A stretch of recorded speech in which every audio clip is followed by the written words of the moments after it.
Once upon a time, in a distant kingdom, there lived a rich and powerful king named King Cedric. His kingdom, nestled between rolling hills and lush forests, was known far and wide for its prosperity and opulence. King Cedric was a man of extravagant taste, and he surrounded himself with the finest jewels, the most magnificent clothing, and the most sumptuous feasts. Despite his riches, King Cedric had a reputation for being somewhat aloof and disconnected from his subjects. He spent most of his time in his grand palace, rarely venturing beyond its golden gates. The people of his kingdom admired his wealth, but yearned for a king who understood their daily struggles. One day, a humble traveler named Eliza arrived at the kingdom's gates.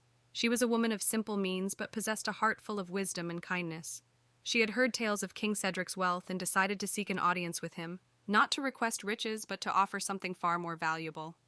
Eliza stood before the king and said, "Your Majesty, I bring you a gift, a seed."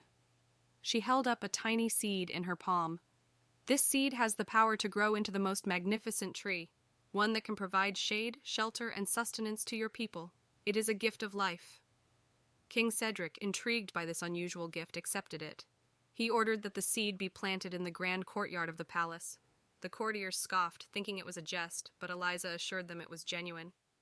Over the years, the seed grew into a towering and majestic tree, its branches stretching high and wide. Birds nested in its lush foliage, and its fruits fed the hungry. People from all walks of life gathered beneath its shade to find respite from the sun and comfort in its presence. King Cedric, for the first time, saw the true meaning of wealth. He realized that richness wasn't just measured in gold and jewels, but in the happiness and well-being of his people.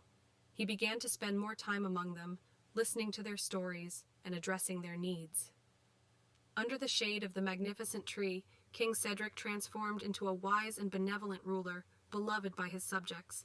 The kingdom, once known for its riches, became renowned for its compassion and unity. And so, King Cedric's wealth, once confined to his palace, now enriched the lives of all who dwelled in his kingdom, reminding everyone that the true treasure lay not in what one possessed, but in how one shared and cared for others.